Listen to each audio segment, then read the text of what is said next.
I pledge allegiance to the flag of the United States of America and to the republic for which it stands, one nation, under God, indivisible, with liberty and justice for all. Thank you, Bud.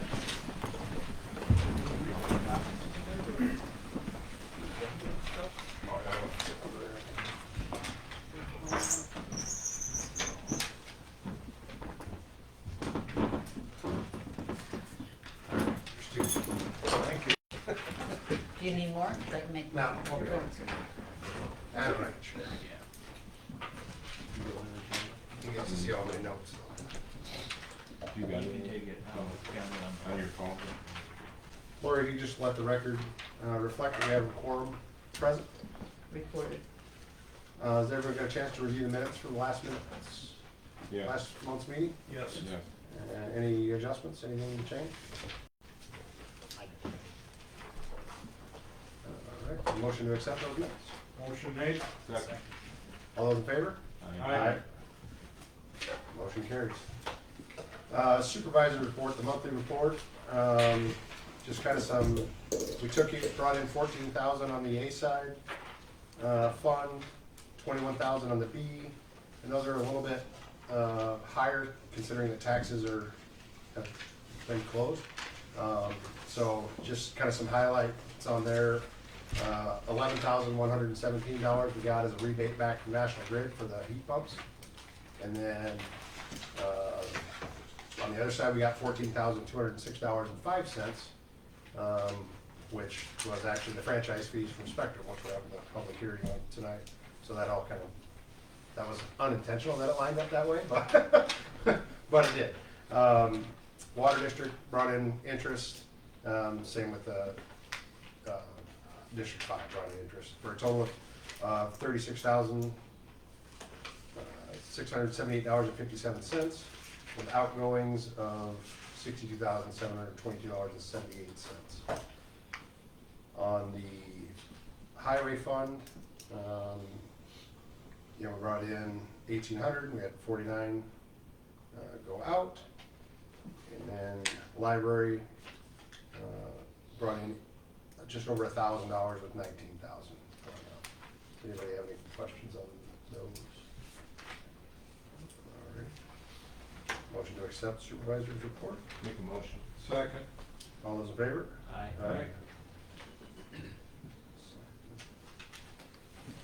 Sign it somewhere, we have to track it down there. I'm gonna go ahead and open the public hearing. Jim, you wanna read that?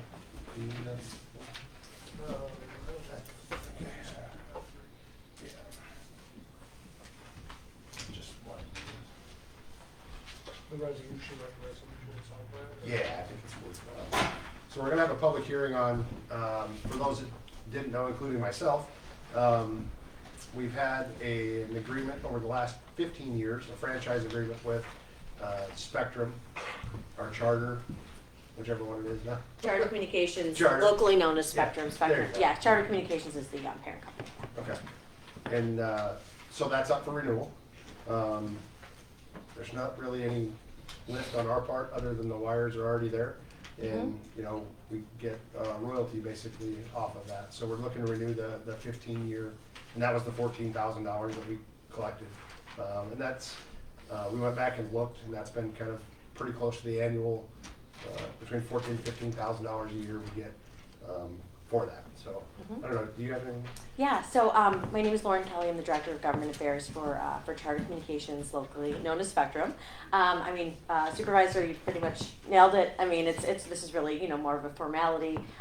This agreement allows us to work within the rights of way to maintain and upgrade our current systems. So, and the franchise fee hasn't changed in this current document. It's still at 5%, which is the max. The Public Service Commission sets that. We are very regulated, so most of the items in the franchise agreement are per the Public Service Commission's guidelines. And yeah, we would do this, and then in another 15 years, you would vote again. And if there's any questions, I'm happy to answer any specific questions. No. Okay. Maybe go through all that again?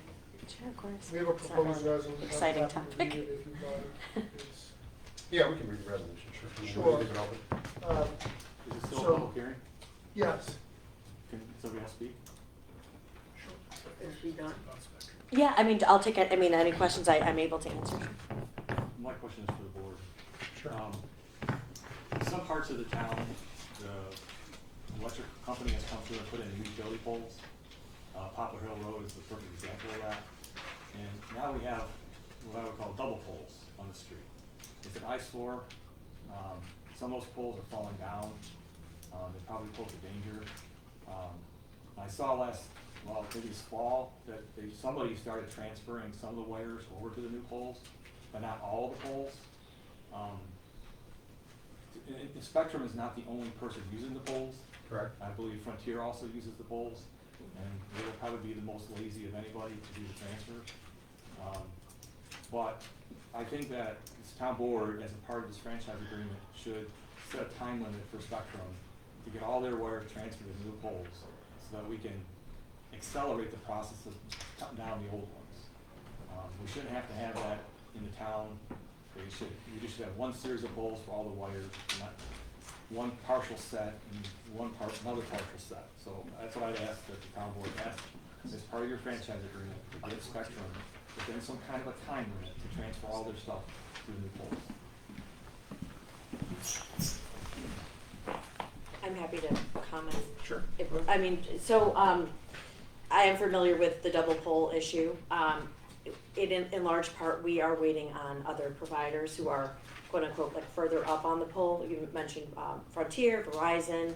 So it would be difficult. I mean, our field ops team works very well with municipalities. So if we can, if those double poles are pointed out, we can sometimes, push the process along. I will say we do get our equipment off, as soon as we can, as soon as the other, the other utilities, move theirs. Is Spectrum the main provider, the main host of that pole then? Do you oversee that, or who's responsible? It just depends, poles are different, it just depends on where they are. We don't own any poles, so we just lease space on the poles, and then we would then move our equipment.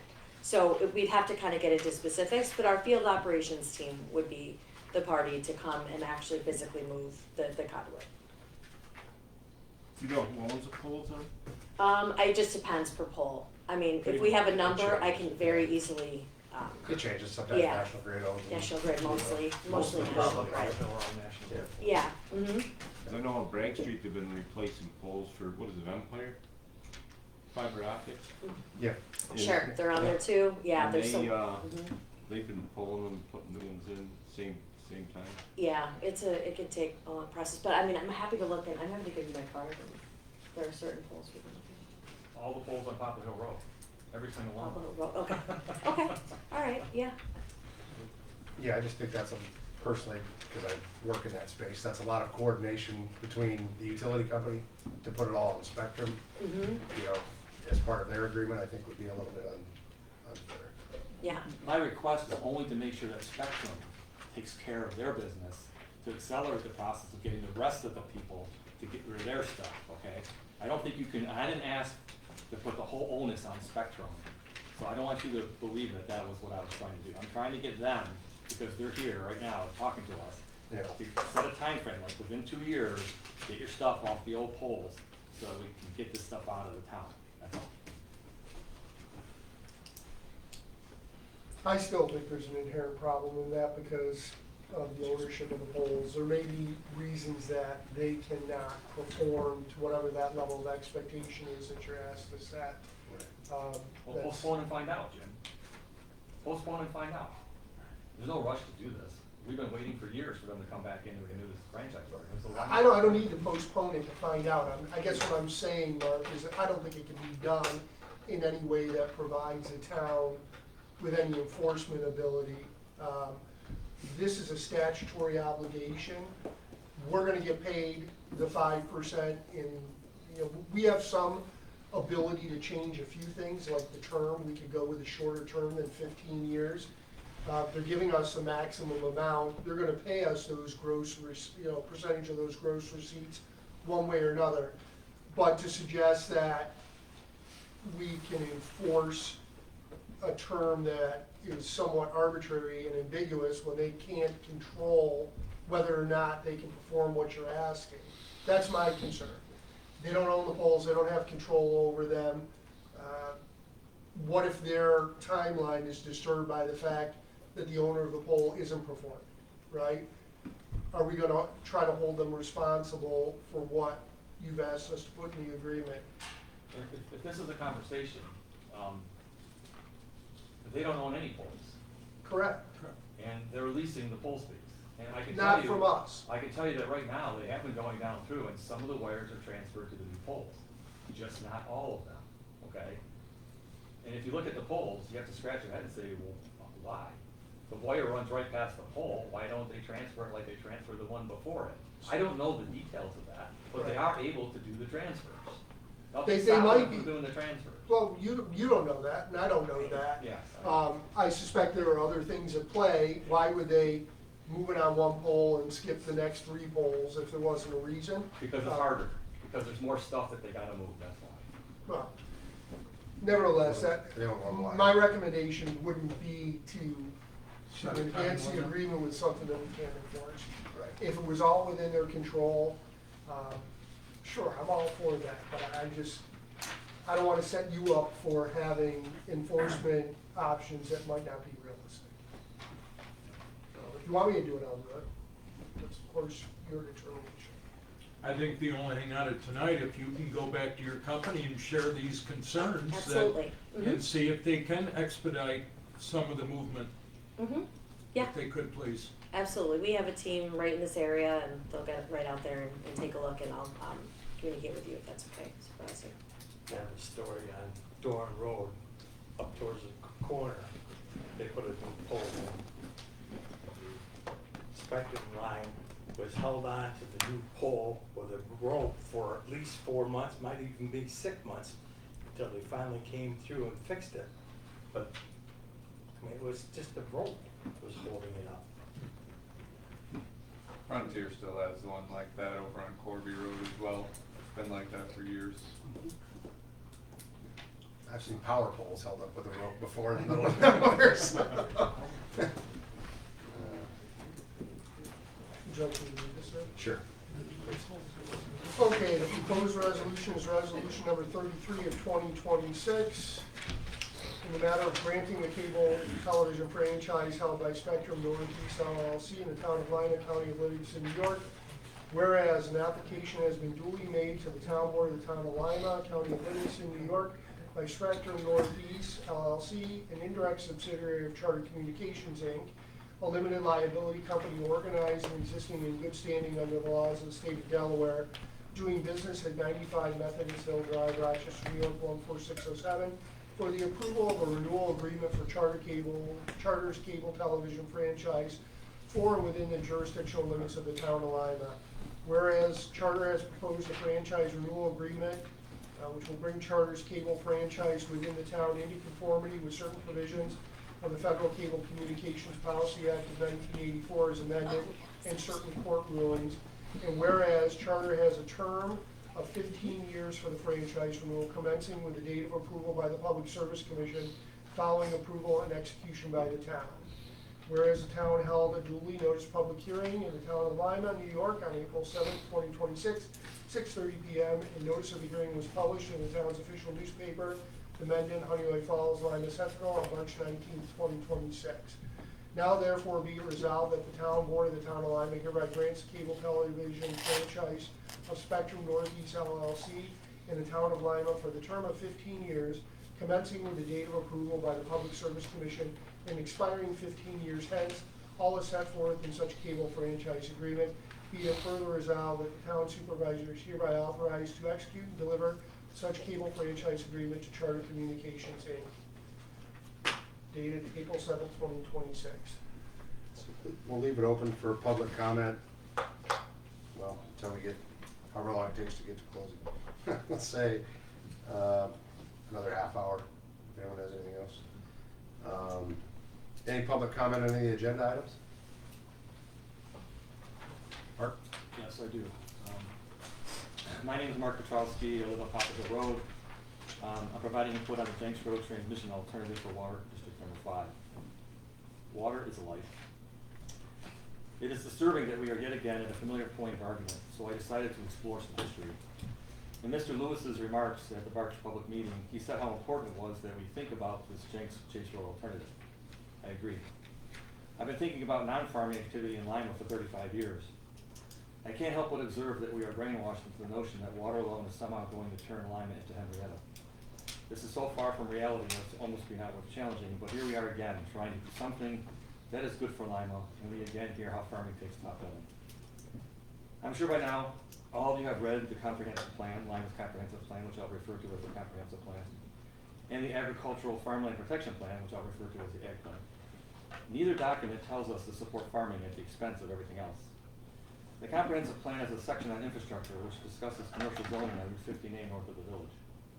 Noting that water on Route 15A predates the comprehensive plan, the comment in the comprehensive plan still says, quote, "The lack of sanitary sewer service in the Route 15A corridor north of the village limits the type and size of commercial development that could be accommodated," unquote. What we have been developing instead are limited businesses that survive with on-site sanitary systems, and no large significant development has occurred. Property remains there, undeveloped, with a water main. The ag plan refers to a document called the DAN Plan, or the Livingston Development, Agriculture, Natural Resources Land Use Policies Plan, which I have been told by the county is still a valid document. I've read the report, and I can refer you to multiple places where it says water and sanitary sewer can promote development. Let me say that again. Water and sanitary sewer can promote development. Please refer to the previous comments about Route 15A above. The DAN plan says that a more significant driver in development is existing roads, and that has been how Lima has developed. Farmers subdivide off a parcel or two, and another house or two pops up.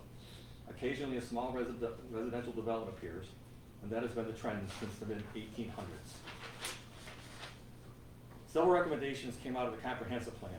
Substantially, all of those related to farming have been completed. One recommendation was to create the Lima Agricultural Advisory Committee, which I'll refer to as the Ag Committee. And I quote, "The Ag Committee has a mission to protect the agricultural resources of the town and would be concerned anytime those resources may compete with other investments in the community."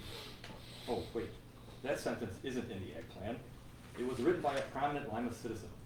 What I find shocking is the word compete. Is that what we are doing here? The comprehensive plan addresses the community as a whole, not competition. What is the best for the community? Representatives from the Ag Committee will always speak up when anything is proposed in this town. It's always the same argument. We cannot do this because it will put pressure on farming.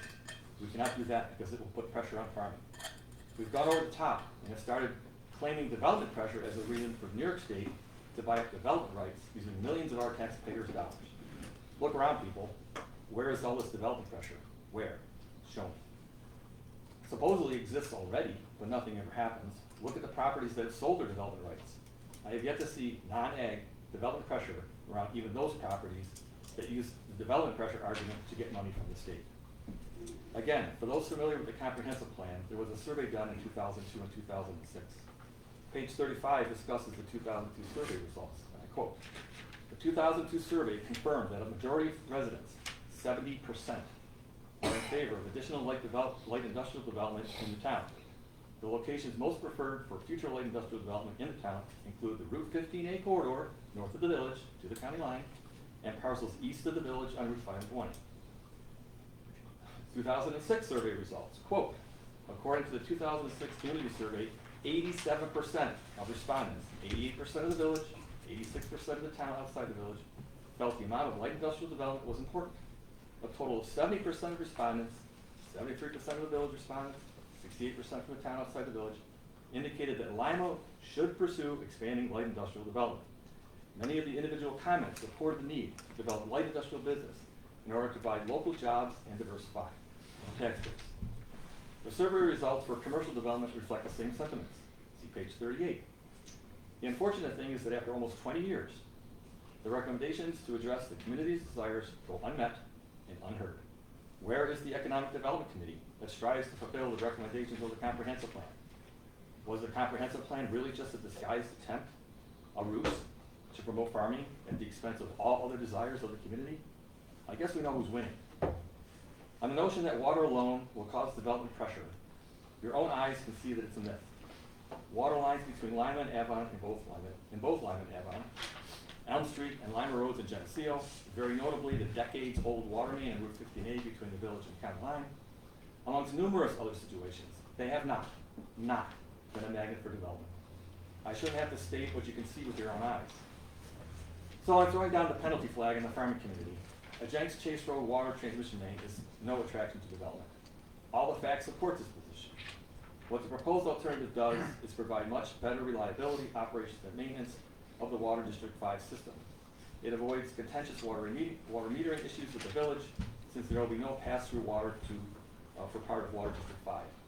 There would actually be less development pressure on Jenks Chase than Route 5 and 20, because as 5 and 20 is already a built-up development corridor, Water District 5 will still improve water supplies to areas on Route 5 and 20 west and east with currently bad pressures, and also remain as areas more accessible to sanitary sewers, thus helping fulfill, finally, maybe, a portion of the comprehensive plan. The argument that everything we do in Lima, which is not farming related, increases development is a false flag. It's not true, and we are only hurting ourselves. Scaring everyone into believing we will become Henrietta overnight is simply not true. There has been an exceptional intensity of focus on farming at the expense of everything else. I'll tell you what, if you follow through on the recommendations of the comprehensive plan and work on development in the areas described therein, we will finally get some much needed property tax relief with no impact on the rural character of the community. If the community really wants to fund a paid ALS ambulance service or build a community center, try doing something, anything, that will help bring to life the things this community has asked for 20 years and has been ignored. As for me, I like farmers. I like farming. I am actively involved in this industry here in Lima and have been since I arrived. Nothing I have said suggests that I want to see a violation of our rural environment. Now, I'm not happy that I have to smell manure on Poplar Hill Road about every single day, and I'm very concerned about my well water because ever since manure spreading started on Poplar Hill Road, my well water quality has changed. It even stinks. I'm so very thankful that public water is on the way. Final observation. Despite all the zoning regulations, ag plans, right to farm laws, purchase of development rights, and political support here in Lima, of those who want to grind into us the singular focus on farming, the best way to protect the land the way you want it is to buy it. If you own it, you control what happens to it. You can farm it as you wish. I must chuckle when I think that the biggest pressure right now in Lima is actually dairy farming. When they expand the cow population, they need more acreage for manure spreading. That is why the southwest quadrant of Lima smells like manure. Farmers can do what they want, you know. An interesting side problem is that dairy farmers will pay more cash in rent for land because they have to have it for spreading manure. The biggest rent and land value impact in Lima right now is because of other farmers, not development. Although manure is likely to keep people in development away, you would think. We're all in the throes of a property tax revaluation. The entire county is seeing increases on the scale of the 40% increase in Lima. This is not in any way related to Water District 5 water infrastructure, since we don't even have any in the ground yet. This is purely a function of the economy as a whole. Fortunately, farmers still have their property tax ag exemption, because without that, we would see a lot of farms for sale. The Jenks Chase alternative is a very worthwhile project. Any physical impacts from it are no different than the original plans. Last week I sent the town board members a list of valid reasons for it. I can find none against it. The people paying for Water District 5 simply ask for the best use of the loans the Water District has to pay back. Please vote for the town engineer to prepare alternate bid plans. Water is life for the community. Thank you. Thank you. Anyone else at this time?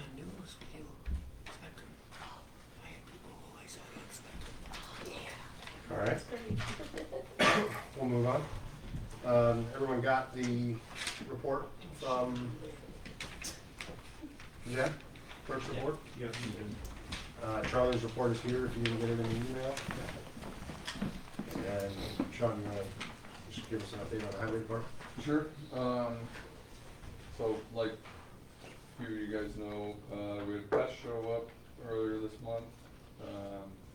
We are finishing up, updates and things like that. for any of the violations that we received at the highway department for discrepancies. And then, after this week, we should be, for the most part, done, finishing up repairs from storm damage. I do have some pictures for you for Okay. Pond Road sloped off again. Like it's done just about every other year now. This year it was a bit larger. I know you'd sent me the, we talked a little bit about doing,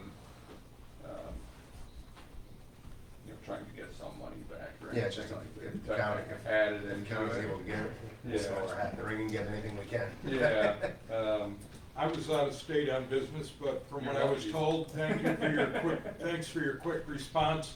And while the mayor is here, thank Benji for his quick response too, and the teamwork that was performed that night from both departments. Make sure that my road didn't get washed out. Fuel has a bad rush, and they made sure that I had concrete barriers on one side and then sandbags on the other to make sure that it at least trying to keep it down.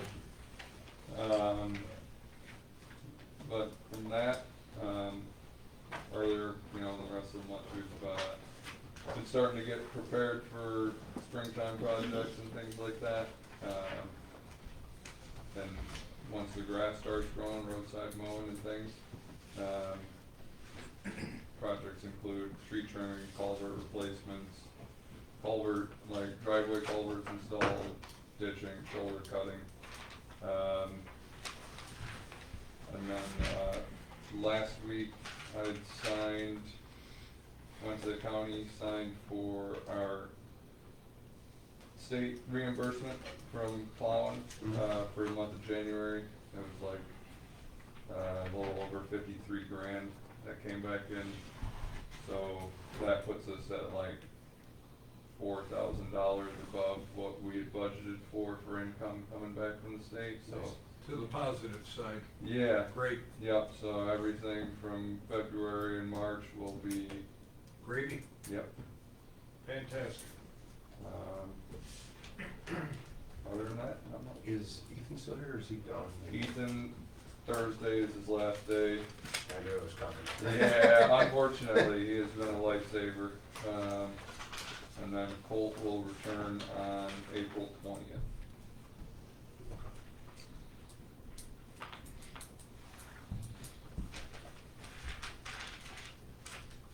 Nice. You guys will notice on Charlie's report, I did ask him to make us a list, because I know if you guys get emails or questions or stuff, and people ask me, hey, what's going on any particular address? So I asked him to add to the report any of the permits that are issued in 26 and are still open, anything that was issued in 25 and is still open, so that way at least we know what. And he did the same thing for the village. John and Dan, you'll see that. If you haven't seen it yet, you'll see it next week in your report. I think it's good to have that information. Every once in a while, somebody will reach out and ask, like, hey, what's going on here? And most of the time I have to say, I don't know, let me check, right? So at least now we have access to it. We can kind of give them some insight. And it helps us keep accountability of what's going on. A couple other things. I know the one is something that I had asked them to do. And it's asked them to reach out to the dollar store. The ditch in front of their property has got a lot of trash in it. But as I looked yesterday, going down Rochester to town, it's not just the dollar store.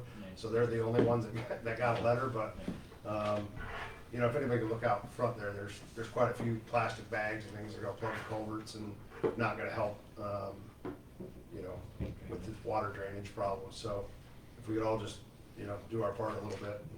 And I know it probably didn't come from most of the people's houses that unfortunately it's stuck at, but I think that's just nature of the beast, unfortunately.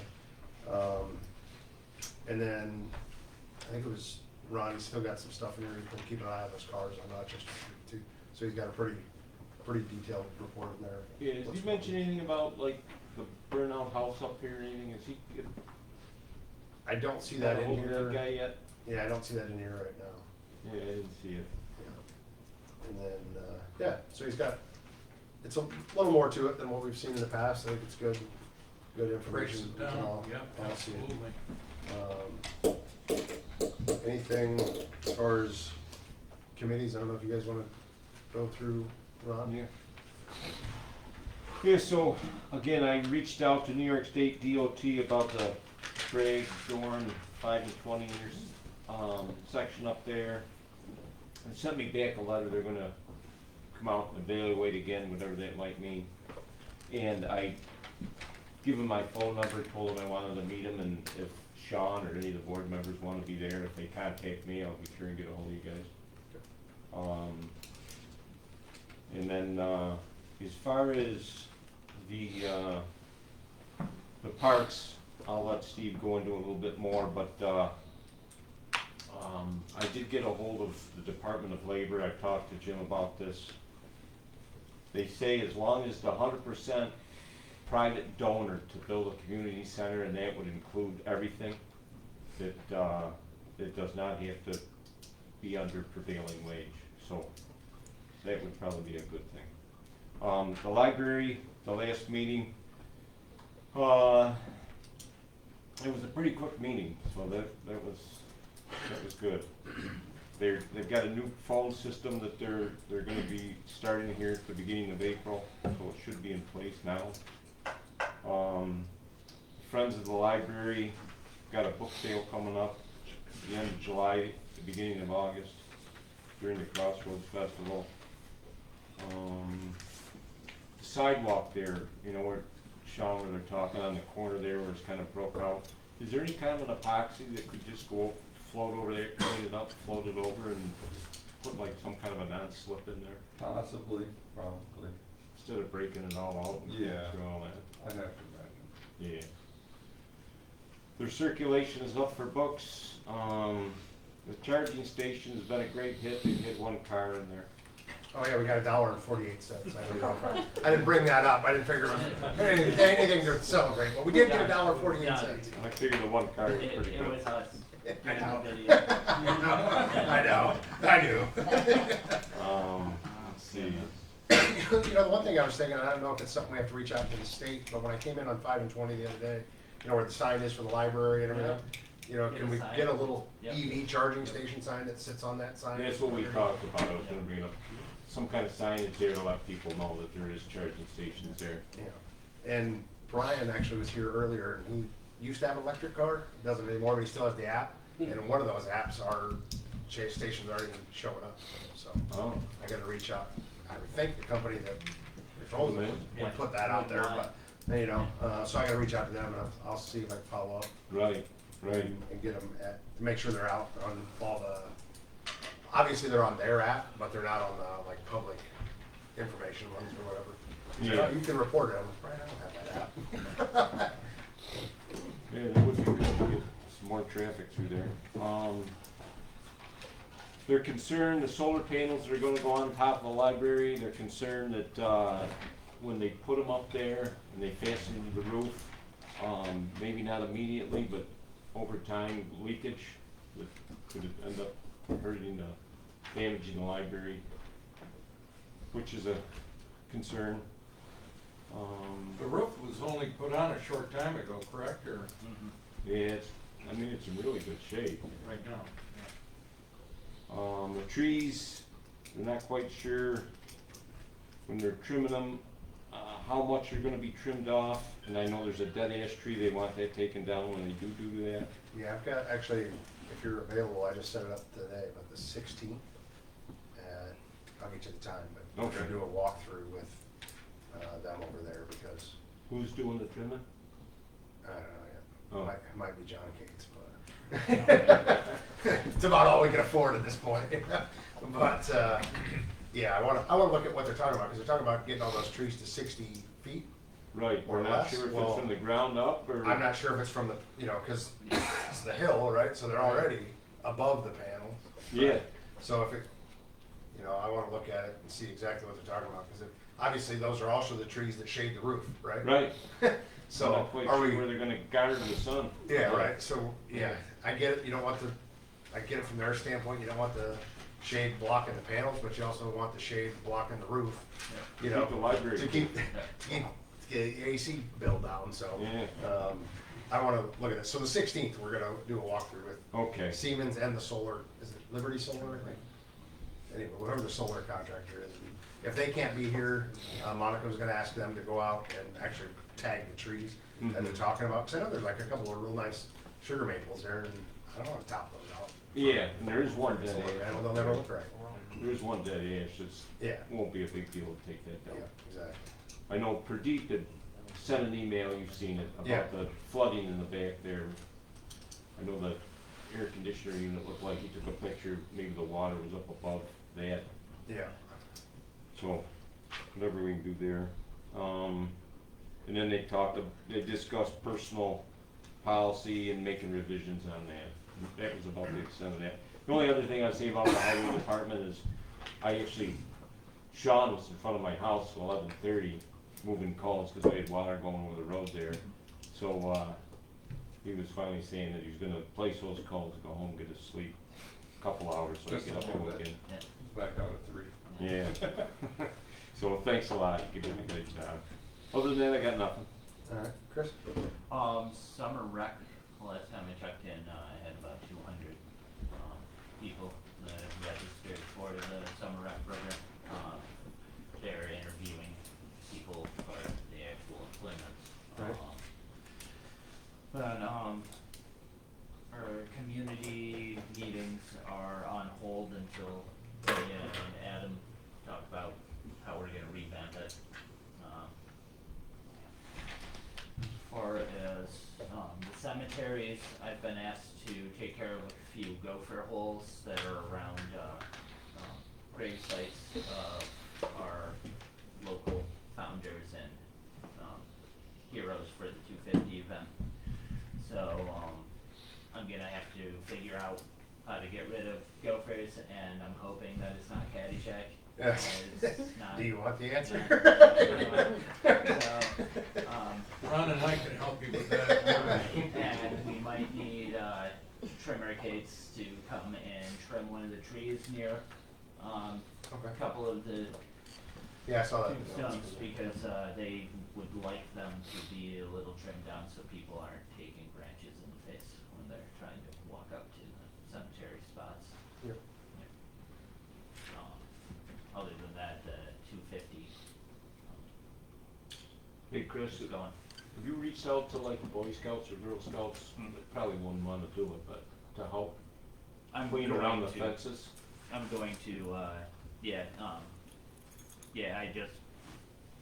I had a whole plan with somebody, and, now they're not, Bailing? yes. Bailing?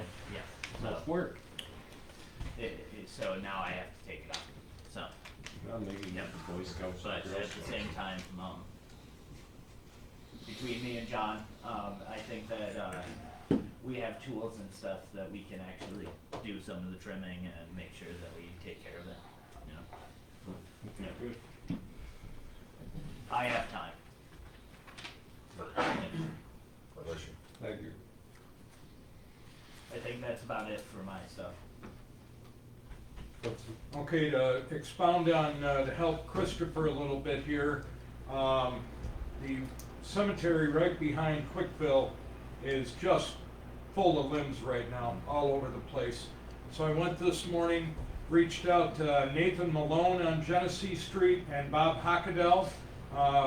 No problem going in if we need to on the back side of the property, but also I have a call into Mr. Morocco in Syracuse. I talked to his secretary today, and they actually own the hill right directly there. The homeowners don't come up, Jim, I guess, all the way up through there.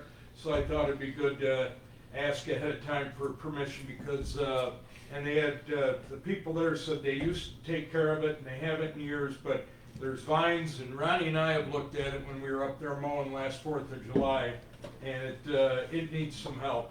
We gotta trim up around, especially that one, probably up on College, so, as soon as I And hear also- back from Morocco, I'll let you know. The one up here on, Mexican Golf Course. Yeah, needs a Yes. lot of trimming, Yeah. trimmed that tree last summer, so, on that. As far as other things going on, liaison for the Lima ambulance, the ambulance went out 51 times in the month of March, 145 year to date. They had 2 new applications for membership. Meg is losing her, I don't know if you'd call him captain, main lieutenant. Dominic is moving out of town and going to the town of Ontario, so she will be losing part of her administrative top staff there. They've had a few electrical issues they're working through and on rig 2881. Still working on staffing. That's an ongoing, obviously, moving document there. Tomorrow night is the meeting for the month of April. I'll be attending that tomorrow night. As far as the ambulance, other than that, they're in pretty good shape. Hey Steve, as far as the ambulance, how many paid EMT positions are they here, do you know? She's got it on here.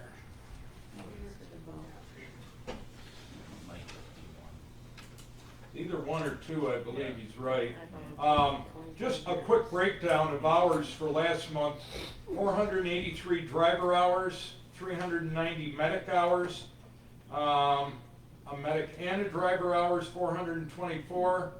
Total non-trainee hours for the rest of the staff involved, 1,298 hours and 151 hours of training for the month. Their top 5 members put in 564 hours of the work there. So again, dedicated staff. Again, everybody has their issues with staff and personnel, and Meg keeps working through it. Fire department meeting was last night. Our new pumper is in place, 234. The old 235 had framework done on it, and that is back in service as of last night. The old 234 will be getting stored up to Mark Krieger's farm. Willard Farm's up here, so it's kept inside till we finish working with a broker and get that truck offered up. We are hoping for as high as 25 to 30,000 for that truck. And you say, well, the price of a new one, but a lot of the material came off that truck. It is stripped down now, so it's basically a chassis with a pump, is what that rig is down to. We did qualify for a DEC grant. We got 2 spotlights, a thermal imaging camera, and 2 electric chainsaws, and some firefighting gear. We are now part of a new county initiative.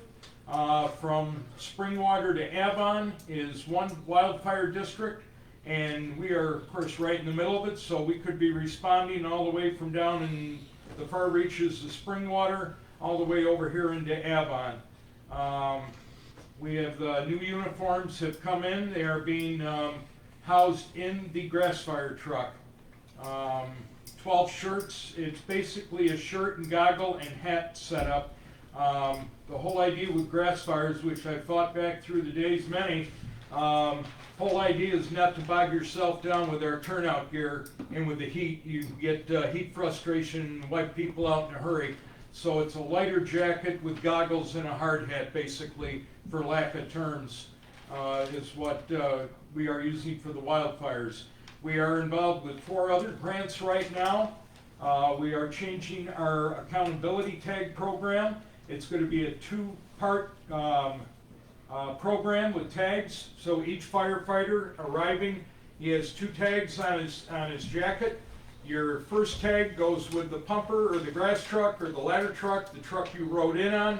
And then if you are assigned a job on the fire scene, the chief or officer in charge of that quadrant gets that accountability tag. So it'll be a two-part accountability tag program now that implemented in the fire department. The Hemlock Fire District, there's been a lot of scuttlebutt about that. That is staying in place till January 1, when Livonia resumes all the responsibilities for the current Hemlock Fire District. The new truck that went into service Mayor will be happy to hear this, and the supervisor. I believe Dickey put in for $70,000, up to $70,000. We've outfitted that truck and put it into service for just under $40,000, and that was the buying the truck that came from the Churchville Fire Department that we got from them. So our efforts to try to keep the budget down, but yet still put an active, good piece. That's our frontline pumper now. So it's not like we can scrimp all that much. We did all we could, and they really looked around for good prices on hose and everything else, Mayor. So. Yeah, we are grateful for sure. Yeah. So that's it with the ambulance and fire department. I have tickets. Our new raffle is out. It's going to be 15 winners given away. If anybody'd like them, they can see me later tonight for that. ZBA board, I looked at the minutes from their last meeting. Mr. Way, who has been in here, it has been approved, I believe. Jim, you must have been part of that. There were some stipulations. Minor things, operation of business will be from 7 a.m. to 7 p.m.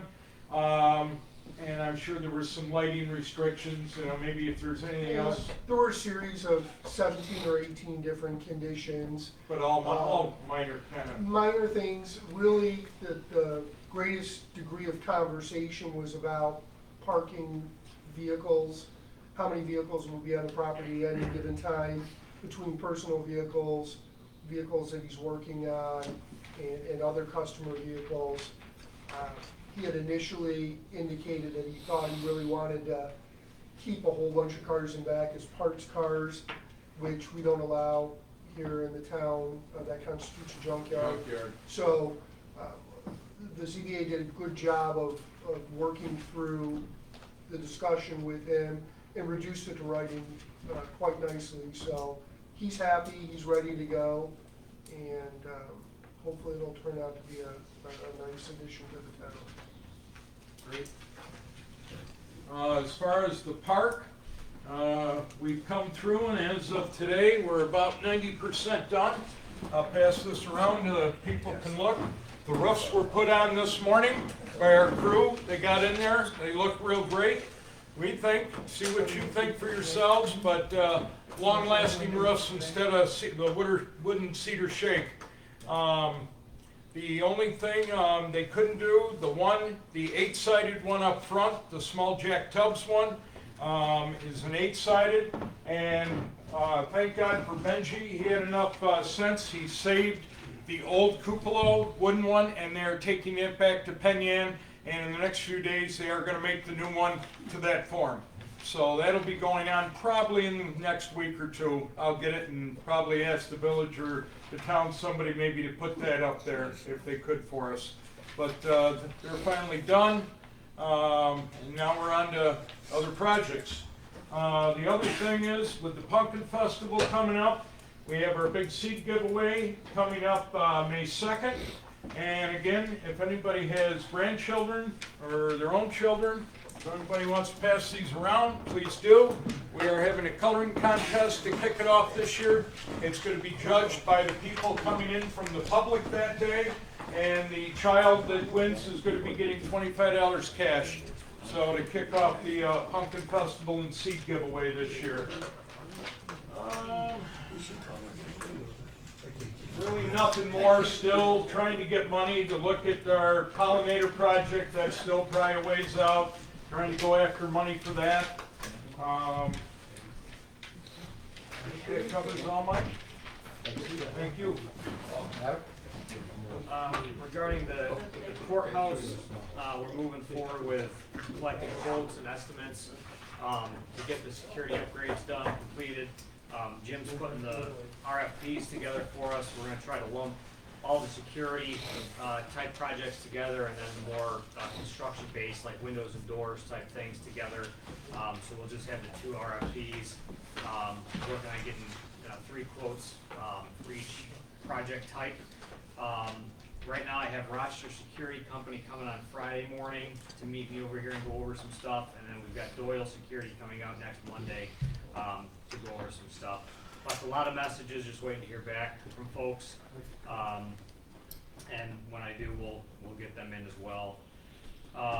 Regarding the Ag Committee, we met, at the beginning of March, literally the night after we had the March Town Board meeting. We got the Ag Committee together and met with Jake, from Livingston County and their consultant he was in from Ohio. Kind of talked about, farmers' concerns for the next 5-10 years. And then they're gonna take the information that they got from us, some information from, their end, from the county side, put a draft together and then hopefully have it out by summer for, people to start, putting input on. And then they'll redraft it, obviously, after they've had public input. Obviously, solar popped up as far as concerns go. John and I have been talking, and looking at different solar plans. We've re-looked at Avon's again, we've looked at Mount Morris's, West Bloomfield's, the proposal that they've got for theirs, they're kind of on the same moratorium timeline as we are, runs out in September. And so, right now, it looks like we're just trying to take, John's got, and maybe he wants to hop in with that, but we've got like 10 bullet points of concerns and things that we want to make sure that we address within the solar legislation. And so Jim's in the process of kind of putting that together for us. And then once that's together, again, we can get a committee formed that takes a look at it, gives us the feedback, and then, we can go and, upgrade from there. And then lastly, Be Well. They're focused right now on the volunteer fair that's coming up April 25th here at the town hall. It's gonna run from noon to 4. Gonna be set up, the ambulance, fire department, different committees will be set up, things, so try to get more involvement, from the residents of Lima, so hopefully we can get a pretty good turnout for that. Focusing after that on the Murph Challenge, I mentioned that before. We've gotten clearance with the insurance company. I've got $400 in sponsorship right now. That's enough to cover our registration for becoming a host location. Still a little short on covering the $220 that it will cost to add the event to the insurance company, but I'm confident I can come up with that as far as sponsorship goes. Right now, the Murph Challenge is gonna be at Tubbs Park on May 23rd. It's the Saturday Memorial Day weekend, and, we're gonna, for the most part, go rain or shine, but God forbid you get, some sort of a tornado or torrential rain event or something. The rain date will be on the 24th, so that's Sunday. And I guess the only other aspect I have that I wanted to bring up tonight about Be Well and, the funding for the Murph Challenge is how do we want to do reimbursement? So so the checks that have come in for sponsorship, I've been getting to John, John Skiptunis, because he's the treasurer of Be Well. So all the money will be coming out of Be Well as far as reimbursement goes. But when I register the town, I'll probably put it on my credit card and have to get, reimbursed. And then when we add the event to the town's, insurance policy, is there a protocol or is there hoops we need to jump through to make sure we're transparent from that regard? That's a good question. And I don't need an answer tonight, but I just want to bring it up as something that we think about before, we get to the end of the month. Right. So, Do we have a town credit card? These are the notes in this. To the extent possible, you should try to use that to allow towns upon reimbursement yeah. for personal. So it is a credit card, not a debit card, so we wouldn't have to move money to it, right? We could just use it and then pay it off after. Yeah, Okay, we pay all right. every month. Yep, Cool. so. Great. Jen keeps it, it's got my name on it, we should Okay. track of it. All right. Good to know.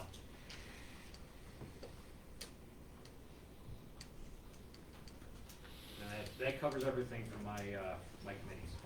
And the Murph is done pretty much on Memorial Day weekend across the country. Correct, Yeah. yep, and it varies, some people do it, you know, that Saturday, some people do it on Memorial Day. But we thought with, you know, everything that's going on Memorial Day with, you know, the ceremony out front and the parade and everything, it would just be easier if we did it that Saturday. So, Yeah, no, I had a guy that I worked with that I was telling about it, he was pretty excited about it. He said, I do that every year. I had never heard of it, yeah. And then I told him he could be on my team, and I just tag him when the gun goes off to start, I tag him in. And he can take care of all the push-ups and pull-ups and running and everything. But I'll cheer, you know? it's the support that's important. It is, right? Yeah, it is. I guess I'm a little over on closing the public hearings. Anybody else have anything to say as far as the public hearing, the charter spectrum public hearing? Yeah, motion to close it, right? Need a motion to close? the Motion to public- close. Second? All those in favor? Aye. Gonna move on into kind of some old business that we have. Still outstanding, I know we talked about it a while ago, about the maintenance agreement with the elevator company. I think we were all thought that was a fairly good idea to do that with Flower City, but we gotta kind of memorialize it and pass a resolution to do so. Yep. I prepared a brief resolution just indicating that it was the intention of the town to move forward with a preventative maintenance service agreement for the town elevator with Flower City Elevator to be done on a quarterly basis for an annual sum not to exceed $2,040. It is proposed to be a 2-year service agreement. I looked at the agreement, I don't have any problems with it. If that is your pleasure, you would need a motion, a second, and a vote to. I'll motion for Flowers Quick, City. quick question, Jim, Yep. on that, so that was per quarter or for the whole year, that figure? $2,040 for the year, Yeah. but the service is on a not less than quarterly basis. You can choose how you want to bill monthly, quarterly, or annual. Gotcha. And I did the math, it all comes out the same. It's not like you get any discount No. for paying it ahead. And I can go through the agreement real quick, just with everybody, if you just wanna go over one more time, just to refresh what it does and what it doesn't do. They'll come and examine, adjust, and lubricate all mechanical, electrical components as needed. Inspect service motors, pumps, valves, controllers, gears, bearings, brakes, coils, brushes, windings, contacts, and all other related parts. Maintain and lubricate the guide rails, except for where the roller guides are used. Inspect and replace conductor cables when necessary. And then they'll check all the safety components, clean, inspect, and lubricate, test carb and counterweights. They'll perform our annual safety tests. Yeah, so they'll bring and do the load test for them. They'll do all the cable maintenance, lubrication, maintain all the limit switches, leveling units, and all the standard safety equipment with the elevator. And they'll do our general maintenance. You know, it doesn't cover like the ceiling panels if one of those got knocked out or something like that. And then it's got service and callback hours, you know, their regular maintenance, and then they have overtime rates. And they'll perform like I said, all of our annual safety requirements and inspections and track all that stuff. So we're kept up to speed. You know, the only thing we have to do is give them a clean area to work in and notify them immediately if there's a problem, so they can take care of it. If there's any existing violations, I'll know for those. You know, obviously, it doesn't go back retro to what it was put in. But yeah, just gives us somebody that's a little more local that'll come in and check it, you know, keep us hopefully operational, less downtime. They came in and fixed it last time, it's been up since. Seemed very responsive when we reached out to them, so. I propose we take the Flower City agreement. Is that a motion? Yeah. Second? Second. All those in favor? Aye. Opposed? So moved. Little update on the Siemens project. Kind of talked about it a little bit earlier with what we got going on with the library. That meeting will be on the 7th or the 16th, Thursday. I think it's like 10:30 on, but I'll send you that date. And if anybody from the library board wants to come. Yeah, they're welcome okay. to, but, And that's gonna be mostly on about the solar going on the roof, or? yeah, and kind of what they want to do with the trees. As far as the ADA compliance updates, they got the quotes back for that. The only thing they shrunk the solar panel array size to put more money into it so that we can get the bathrooms lowered, and that's as much as we're gonna get done out of the list of stuff. I think it comes in at like 191,000 to redo those upstairs restrooms and get them down to ground level. So that's what'll be done here, as part of that project, and then between the solar panels and that should wrap up everything that we have, to do on there. The Jenks Road transmission, it's a lot of discussion about it. I guess where we're at right now with that is if we want to entertain that option, to get the engineering and the discovery. I think it was I think when Eric sent it to me, Jason, do you remember, it was a little higher than we originally talked. It wasn't quite, it was like 64,000. yeah, that's what I was gonna say. I thought it was around 65,000 to do the engineering for that, and the discovery phases. If that's not something, that the town board is really entertaining, then I don't suggest we spend that $65,000 of the water district's money to do that. I can give you my 2 cents for what it's worth, but, and it kind of piggybacks actually a little bit on what Mark had said earlier about development along 5 and 20. I think, to me, having that water main going down 5 and 20 makes more sense than it going down Jenks and Chase Road for the long-term benefit of Lima. When I, kind of came out of the meeting and took my personal focus off of Water District 5 into what was better for the town, that's kind of where I reside with it, but. Does that mean my section of Jenks You still have water. Yeah, You still have water, coming down? yeah. Thank you, I didn't. Yeah, everything that was there. When I hear Jenks, I go, Yeah, it was just a matter of if we wanted to run a 12-inch water main all the way across. thank you, gentlemen. Thank you, sorry for the interruption. Yeah, no problem. So that's kind of my 2 cents. I don't know where you guys lie on it. I guess it's really an open discussion. If we don't want to make any changes, we don't need to make a motion to do anything. We can just proceed with the project as is. Well, we being a board member previous here, even it started before I got on the board, we went through obviously 2+ years of a lot of investigation, relied on the expertise of Jason, which they did a lot of countless hours of research, and Eric's work into this project. There were surveys put out, maps drawn up. There was a vote by the people of Lima, and I feel that the due diligence was done by all parties in this project, and it should proceed the way it was voted on. That is my take. I agree completely. The fact that it was voted on, I don't know if we have the actual right to do anything. Well, we can certainly change it, but I'm as far as talking do we have the more- right? Yeah. I just think that but- since it was voted on by the people, they saw the plan. Right. I'm fine with that. Yeah. And like you said, the development definitely going forward is quite obviously 15A north and east of the village, for sure, and possibly a little bit west of the village. We don't know that at this point, but it makes the most sense for the infrastructure to be on those main roads, to me.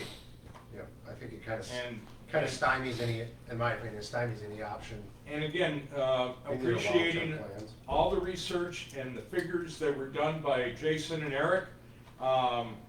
It's a 38-year project. Those costs were figured over 38 years, and a pump station was figured in there. I'm sure upkeep and maintenance was factored in there. These guys are not dummies. They've done this many, many times before, and I feel that's the way it should stay. All right, well, we'll just move on. As long as we've got at least 3 people that think that way. It's good. Maybe 4. I think, we've beat this dead horse to the point where it's no longer an issue. Move forward, we got other problems we need to deal with. The people that needed the water are gonna get the water still. Yep. Nothing's changing. Yep. My water, bad. All right, yeah, so we'll move on from that, we don't need to do any actions, we're not making any changes, right? You already kind of talked about the, I put library instead of court, but you can tell I was doing too many things, that was court security upgrade, but you kind of already talked about that.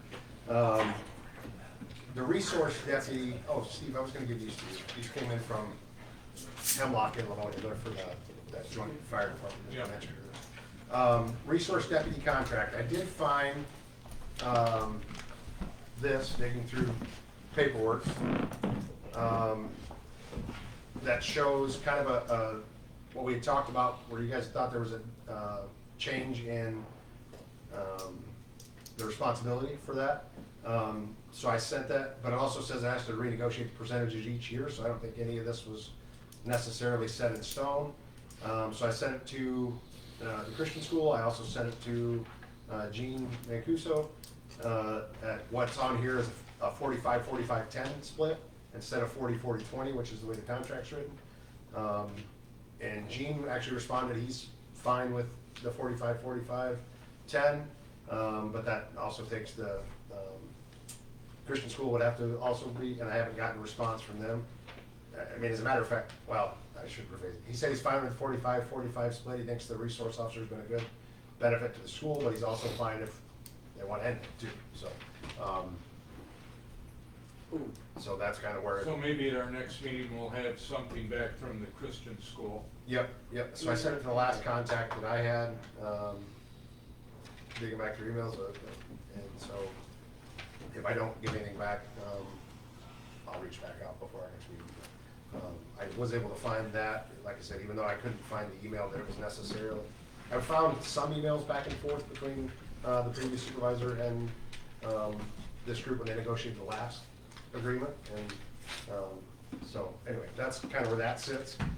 We don't have to, there's not in any hurry to pay that right now, so I think it's worth doing our due diligence to try to, lessen our cost as much as possible. Mark? John, just some information.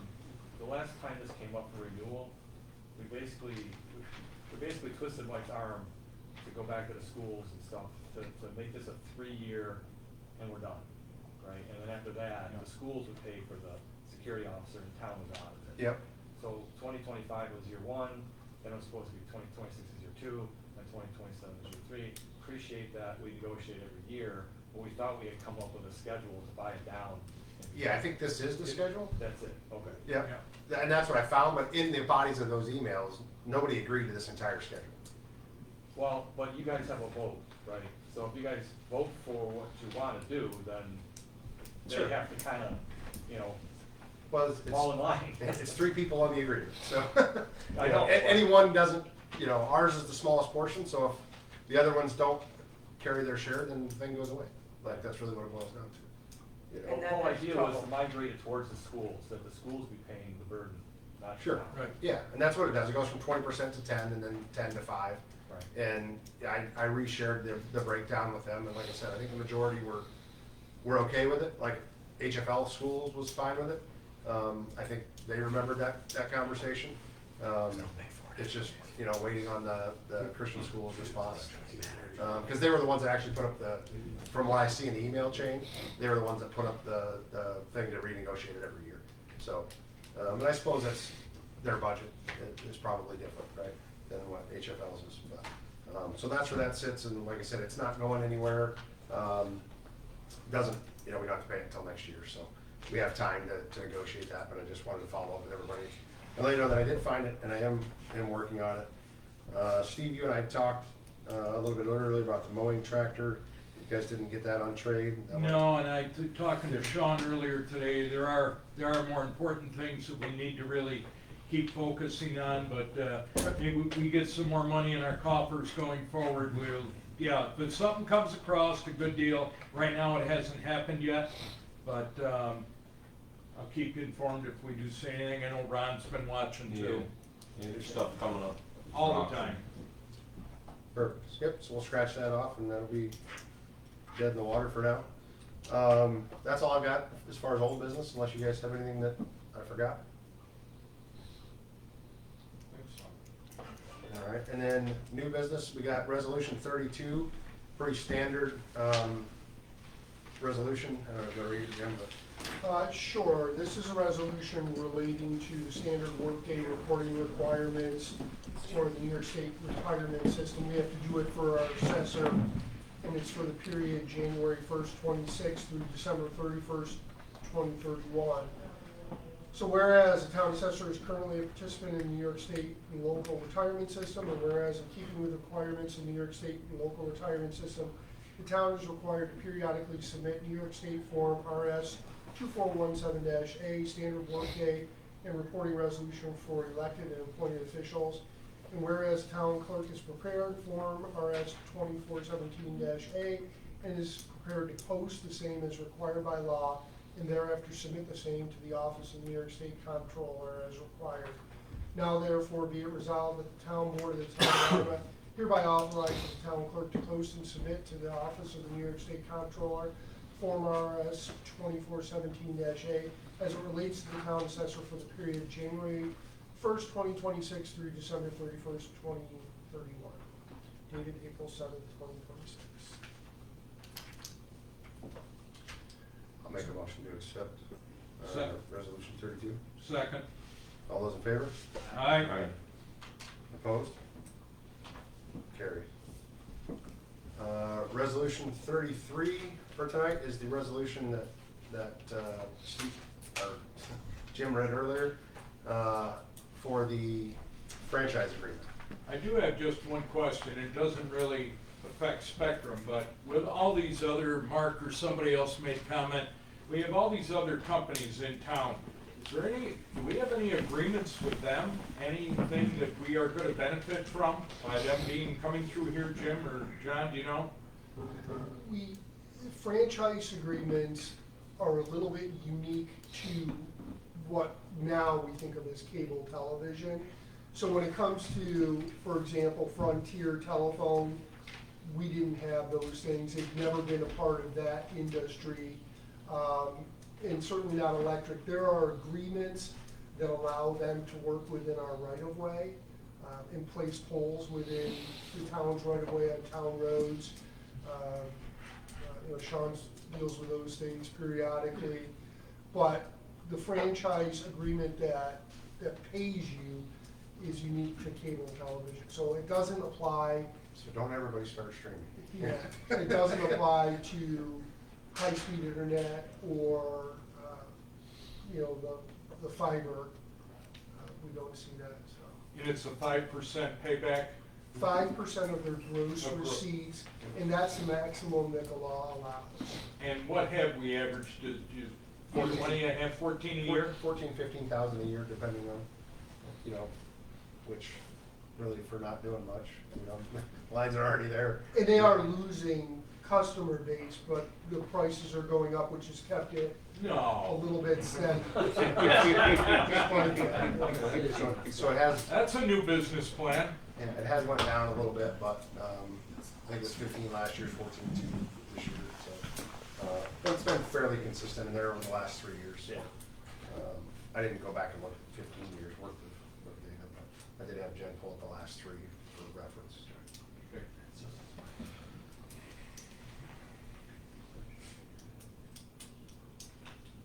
Make a motion then to go ahead and accept the new agreement with Spectrum, and it is a 15-year, Yep. correct? Yep. Put that in the motion. Yep. Second. Second. All those in favor? Aye. Opposed? Motion carries. Abstracts, looks like we got them all back. Yeah. So it's going to be abstract number 4. Voucher range for the general is 83 to 102, totaling $45,078.78. Highway department is 34 to 44, totaling $24,791.58. Water number 4. It should be water number 5, right? Yeah, I was gonna say. Water 5 would be $525. And so a motion to accept the abstracts. Do a motion to accept the abstracts. Second. All those in favor? Aye. All right. Opposed? One other thing in new business, I had forwarded you guys an email. Sorry, I gotta back up because it didn't make it on the agenda, it came after. Our office hours for here, for town hall.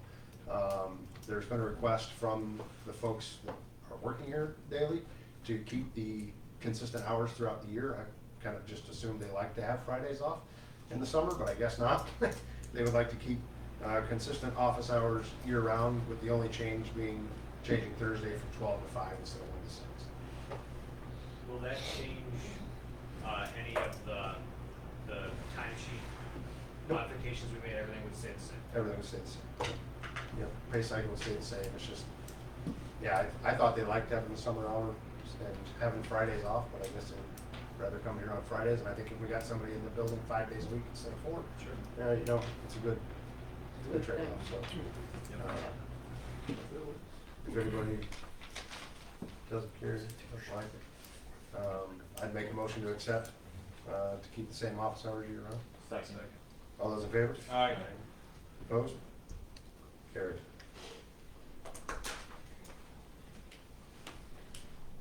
Are there any other public comments?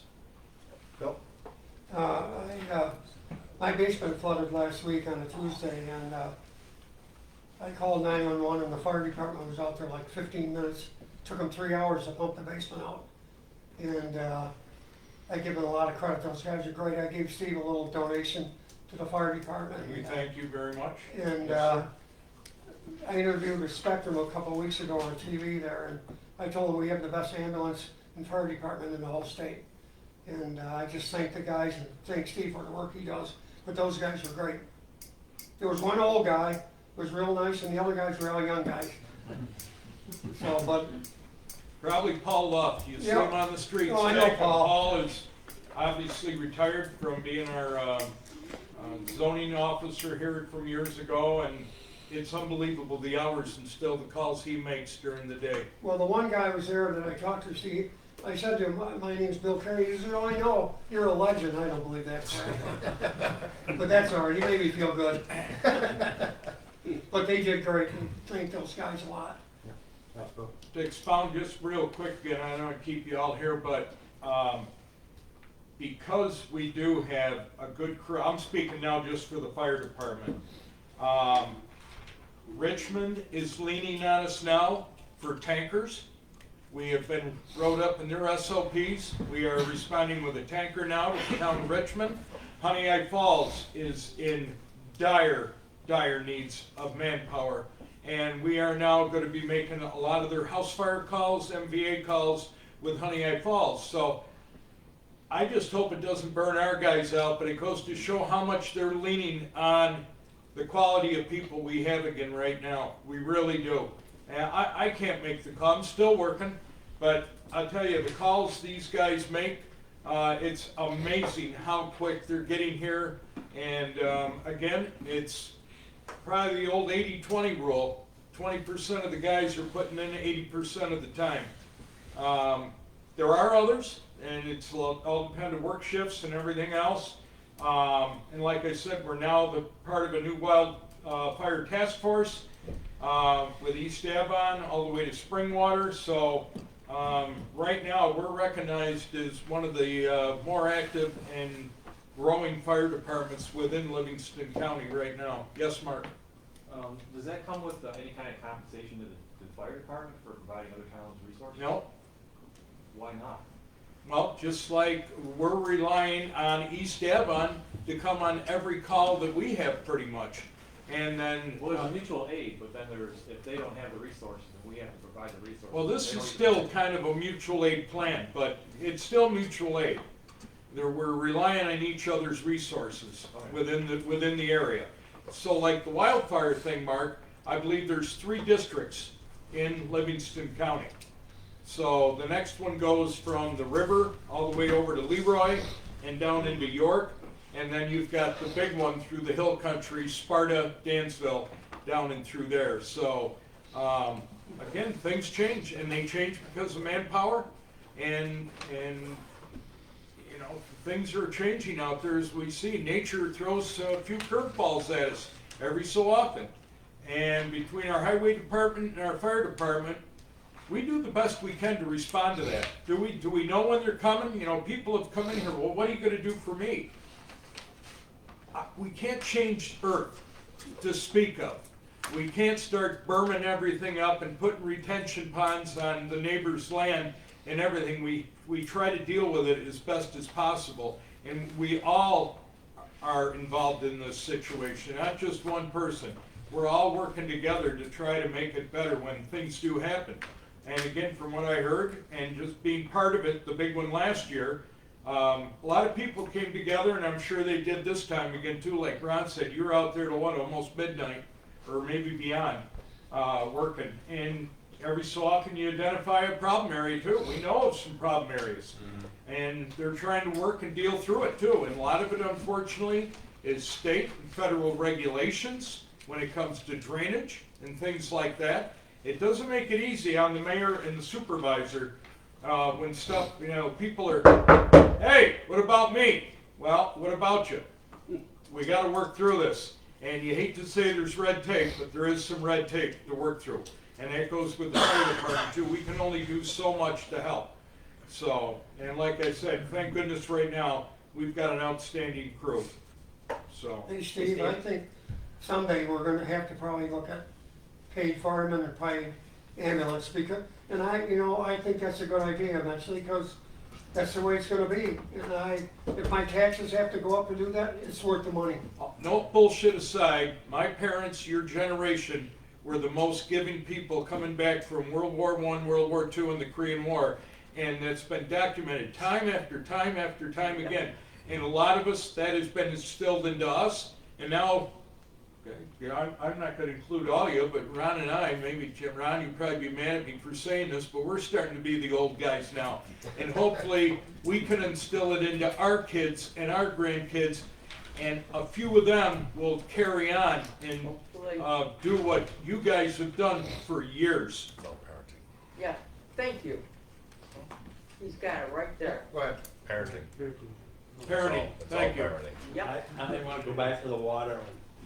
Yes, the town voted on the water for the way it was set up originally.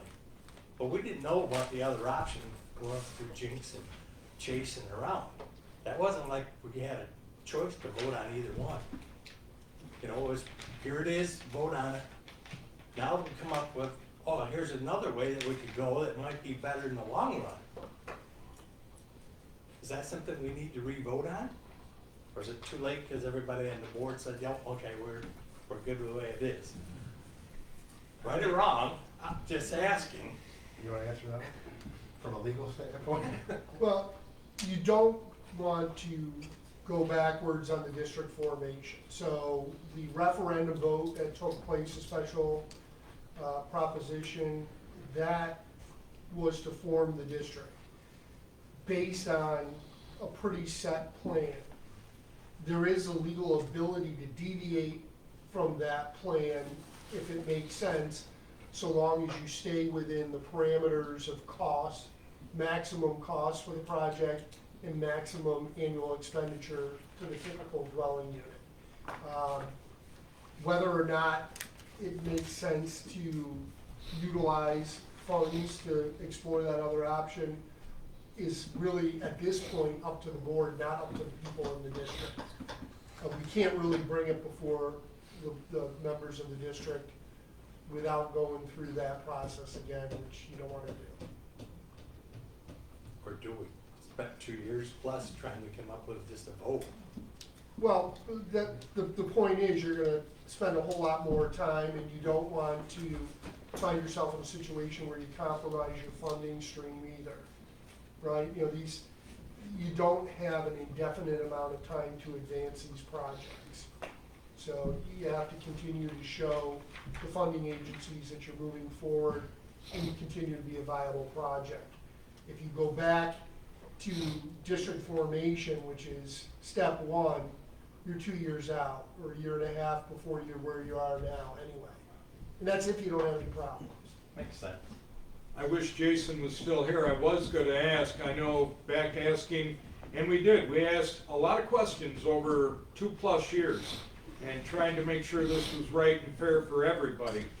And then for this to pop up kinda, right at the first of the year, for whatever reason that was.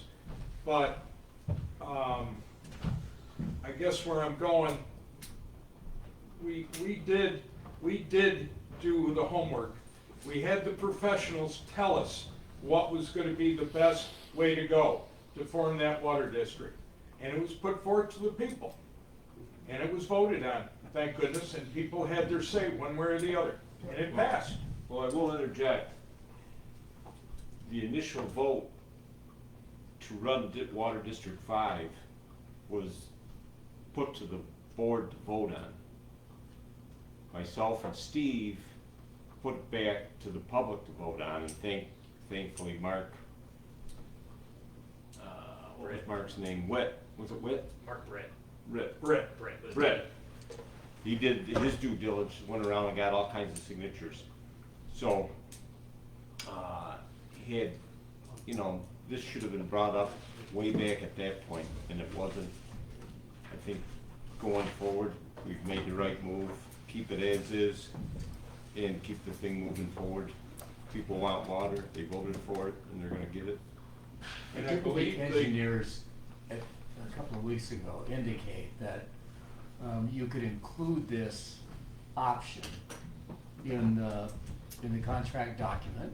You could, it has to be engineered, so So it would cost us $65,000. the 65,000, yeah. But I guess they indicated that it was a more efficient and in the long term, less costly option. So I guess I'm not sure why you wouldn't include it.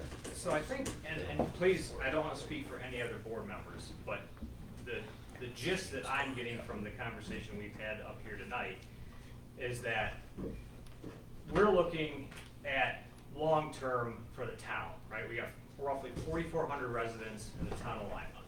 There's 221 in Water District 5, right? You guys voted, we have water going where it's needed, which is awesome.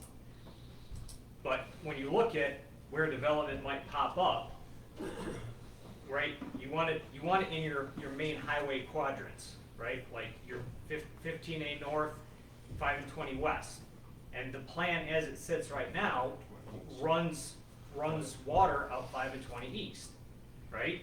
And so that's where we have the commercial space, that's where we have, hopefully, future development. I mean, I love living in rural Lima, right? I love living in an agricultural community. I love the smell of cow poop, unlike Mark, right?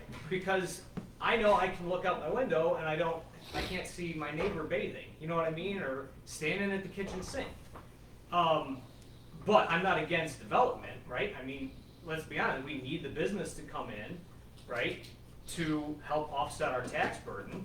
And then hopefully if we can get the business here, we can get people to follow, right? Or even if we get the people here first and the business to follow. Either way, I'm not against development. I just think we should focus in and around our commercial space, which is on 15A and 5 and 20. I don't know that there's a long-term. So you're suggesting that putting a water line on Chase and Jenks is gonna encourage development? Well, I think it could but eat in it we're long-term. putting water lines on a lot of roads, including Doran Road. Mhm. I don't expect any commercial development between Burgess because of that. No, I'm not saying commercial It's not zoned residential. for it. Okay? I mean- Well, neither is Chase and Jenks. No, but houses can go, and they will. I mean, Okay. with raised sand beds and that, the end of Doran Road, there'll be houses that'll start to come in there. Sure. In traffic, Okay. yeah. A lot of people wanna go to HFL school Right. district too. Well, HFL, they've got 627 houses going in there north of Stever Lock, so there's gonna be people Fantastic moving in the school area for district. sure. I think, if anything, I think there's room for commercial development north of Lima and east of Lima. But nobody pursues it. I mean, you guys are getting water. Yeah. Otherwise you screw around and delay this. 2 years from now, somebody else comes in and says, I wanna go down this road, let's delay it again. I guess I didn't see the delay in this, I mean, Well, they can, he just said it'd be 2 years. it's not gonna be too. Well, if you wanna put it out to a vote of the people within the Right. district, you'd have to reform. But if essentially you just goes through do what you process. want the engineer to do. and The it's board could determine that they wanna And it's do a not gonna cost design any time and at bill all. it, or have it bid alternative. Yeah, could do that. It costs no time. How is this gonna affect you, sir? I'm sorry? How is this gonna affect you? I'll have access to public water. Yes, you On will. Doran Road. Yes, you will, both plans, so how is it gonna affect you if you go down Chase or Jenks? Well, the only thing that I'm suggesting is that the engineers indicated that it was more efficient and less costly. Well, like Steve said, we've been talking about this for 5 years, how come the engineers didn't talk about this a year or two ago? I don't know. I just remember what I heard at the meeting a couple of weeks ago. We're all there. Move on. We're all residents, we're all part of it. Anybody else? Dave? Wanted to give you a couple of thoughts on assessments. I promise you I'm not here to talk about my assessment. But I had my review session with the assessor, and one of the things that I asked for when I scheduled it was, could you, ahead of when I come in, tell me what comparables you use so that I can research those ahead of time? And the response I got was, nope, we're way too busy to do that. We cannot possibly do that. You'll get them when you get there. And I'm not sure that's really an okay response.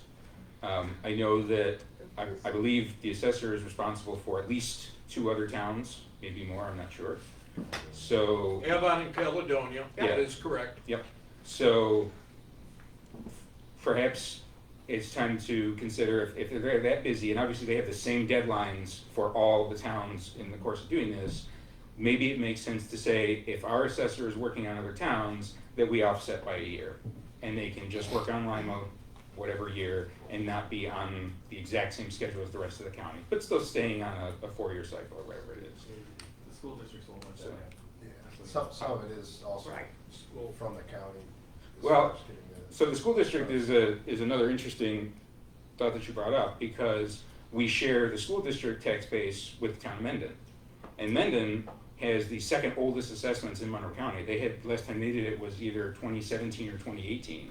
So theirs are way behind. And that was the second thing that I was gonna ask you was, I don't know why you think that the school district has control over when the town does an assessment, but if they do, they should get on top of Mendon, and I think Lima should as well, because they're inaction in keeping that so far behind. Yes, there's part of the formula that takes that into account, but I think Lima's position as a town should be, Mendon needs to catch up.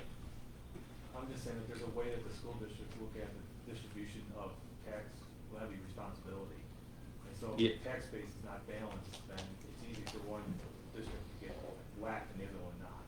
So I don't know what's going on between Monroe County and Livingston County, that's kind of an interesting thing, but I know like in Livonia, because I'm in the Livonia School District, and we've got, I don't know how many towns and stuff that are part of Livonia, but they have to balance the tax levy in such a way that everybody's, paying their fair share. Yeah, and they do. So there's a state percentage that gets assigned to each town, and that's the formula. So for Mendon, it's 60%. So they're basically, the state is saying, on average, Mendon's assessments are 60% of what they should be. And so that gets factored into everybody's property values. Now, that's a town-wide formula that they use for the whole thing. It's an estimate, it brings them up closer to where they should be, but it's probably not right, and it's probably having an impact on everybody that lives in Lima. Ron, for the last 2 meetings or more, and some of our other meetings, I think you just found your man right there. Hey, run for the school board. School board. Or if you Lima know of has anybody no that- representation on the HFL school board, folks. Tell your neighbors about it, get more people involved, You have to get be in somebody on that board. You have to be in that district though. That's I can't correct. run. Right. Anybody down You in You the gotta be in the HFL district. Not just one, two, you need at least a couple people. Sorry, Dave lives in the district. Right on the border. Janet. Okay. The school Nice. makes, Mark? the school makes up the biggest part of it, you know. Absolutely, yeah. Over $60,000 or $1 million budget, so we need representation on the school board. I totally agree. The number of people in Minden versus the number of people in Lima, you know, makes Right. that probably challenging. Yeah, that's true.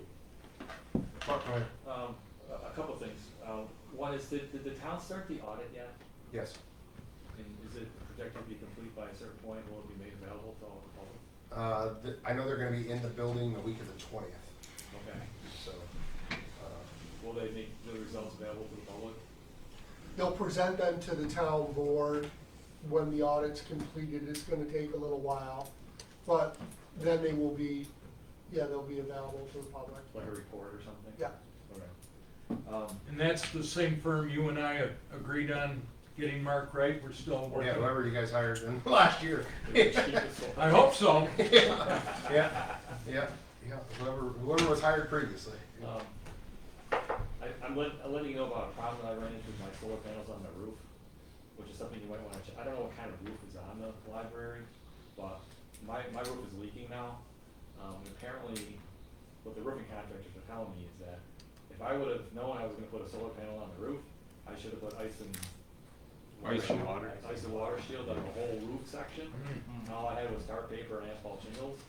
So all of the points of penetration are leaking now from the. Yeah, I think it is a rubberized roof on the library. Yeah, it is, right? yeah.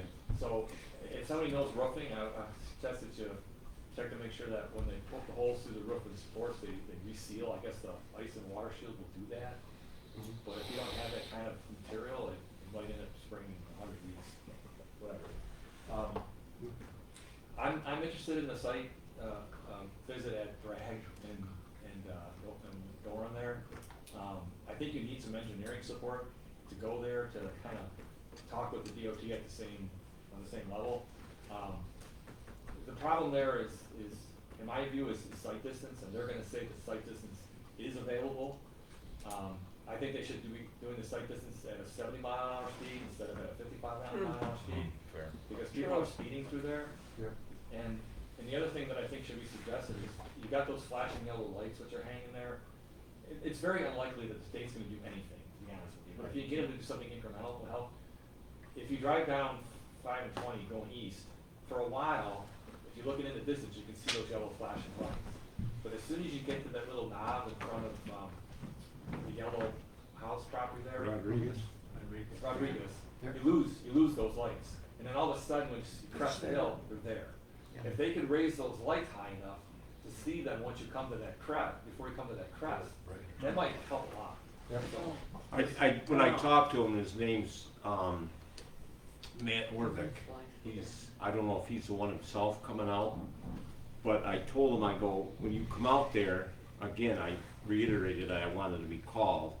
And two, I go, you need to come out either on a snowy day, or you need to come out in the summer when it's about 5 o'clock in the afternoon, because when you look to the west, it's totally blinding. Yeah. And I kind of get the feeling from him that it's based on the number of accidents and the number of fatalities.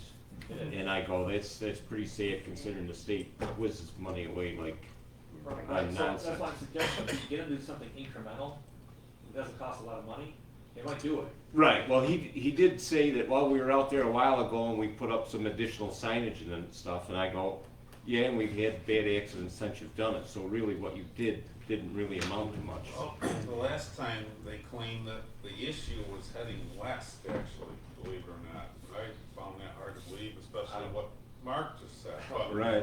so what they did was they just trimmed the lawn, the south edge of that guy's lawn, and trimmed that bank back, and that was the project.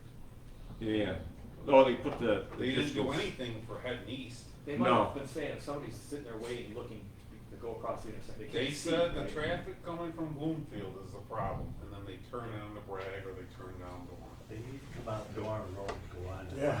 520 and see how much. How many tractors they're trying to Your go. heart gets at that point. Or brag to 5 and 20 to Doran. Right, that's the That's same it, thing. the Yeah. whole thing, it's a terrible intersection. Ron, can I add to your DOT visit? The village and the town have been talking about the de-escalation of speed coming from Avon into the village. It goes from 55 to 30. Right. If you have someone there from DOT, is it worthy of at least presenting a step-down speed We're from working on 55 that, to 45, 30? Walt and Karen Excellent. are working on a petition, so we'll petition, they'll come petition the board, so if anybody wants to sign it. Perfect. Yeah. Is that also including the south side entrance from the Hemlock direction? No, it's just, I think they're just doing 5 and 20 from Avon, I believe. And then they'll petition the board, we'll take that to the county will come out and look, they'll either agree or they'll disagree, and then they'll send that on to the state. With the ultimate goal, I think if we could just get the same 40-mile-an-hour buffer we have on this side of town, Right. on that side of town, like even from like the ambulance base to the, Perfect. that's the ultimate goal. Will that work? I don't know, but that's, from what I found in my research, that's the process. to make it Perfect. Thank you. So, that's Town what of we do. Avon just is in the process of submitting an application to reduce the speed limit from Coin Farms, the road that goes north right by Coin Farms, what's that called? Jack. Jackson, yeah, all the way to, Oak Openings Road. And the DEC is involved, they're asking for a reduction in speed as well as a left turn only lane from eastbound heading into the DEC facility, because they've had a number of accidents there. So maybe it'd be a good idea to kind of coordinate the request with those two entities, give it a little more juice. Because you're absolutely right, Ron, it is about fatalities. Right. For DOT, it's sad, but it's all they care about. And I've Yeah. watched that for years, that's exactly. And I do like Mark's idea, but the bad thing of it is people really don't pay attention to caution lights anyway. I'm just trying to find some additional. No, you're right. things that we I can do, agree. because I think unless the we other start thing, letting people die there, you're not gonna get the road changed. right, the other thing, maybe we could step the speed down through a portion of that area. Now, there is some, through my research a couple weeks ago, there is some legislation at the state that's in committee. So reach out to your state representative that gives towns, local control of dangerous intersections to change the speed limit by, That'd be awesome. That'd be amazing. so, that's out there. Yeah. Like I said, it's going through the committee process now, but, it is out there, so we'll just work with it. Can you post it on your supervisor's list, like a contact or Sure. reference on that? Yeah, I sent it to No, all parents, I have it. I thought about that too, cause they just put the one up down Right. further east. I but then think the yet only John way Case got it's killed. gonna be Or solved John, is putting up the Stills. traffic lights with, the two streets coming on to 5 and 20 would be the one that would trigger green light for them. Any other time, then the green light stays on 5 and 20. That's very- I don't know what the hell that costs, but Well, they got you the, can, They are you can out put there. up the speed limit signs, they're not gonna pay attention to it. good idea. Right It's a there. great Very good idea, Augie Doggy. Write that down. Maybe I'll, That would be a. maybe I'll call you that day. Okay. Call me, I'll call you up. Okay. No, I mean, really, in reality, if the biggest thing would be a traffic light. Right. And people worry about, well, no, 5 and 20 is gonna stop every minute or something like that, however long it takes. No, have it triggered by That's a good traffic cross on there. the two side roads. Yeah. Well, I mean, know- that yellow light would have to be 30 seconds long in between Yeah. going to red, because if you get a tractor trailer coming up to that crest of that hill, trying to get on the brakes as it turns red, Yeah. it ain't stopping before that traffic. They're not paying attention. All right, you still gotta have, right, you gotta Yeah. have that delay. Well, they got Richmond Mills Road and 15A, they got the four-way stop now. And there's been some close calls up there, it happened with my wife. Somebody come through that intersection. didn't Oh, even Livingston stop. Motors? Yeah, Yeah, they don't stop. sometimes they don't. Well, Ron, you're not supposed to pay attention to the road or the speed or, look and That's not how you drive, it's Watch your phone. on your phone. That's right. Watch your phone. That's why I don't have one. Go fast, take chances. And it doesn't matter age anymore, or gender. I only had one other comment, and it's gonna sound like beating a dead horse. I can see the battle, but I would say to you that between York and Bragg and 5 and 20, that's all ag zone property. Not ag zoning as in Town of Lima, zoning. It's agricultural district, county agricultural district. You're not gonna touch that property, okay? You're not gonna touch that property until the Blodgetts, decide they're out of farming and they're gonna sell it, or I don't know who else is up there that owns property that wants to sell. I think all the industrial property that it is Town of Lima zone is ag district property. So you can't do anything with that either.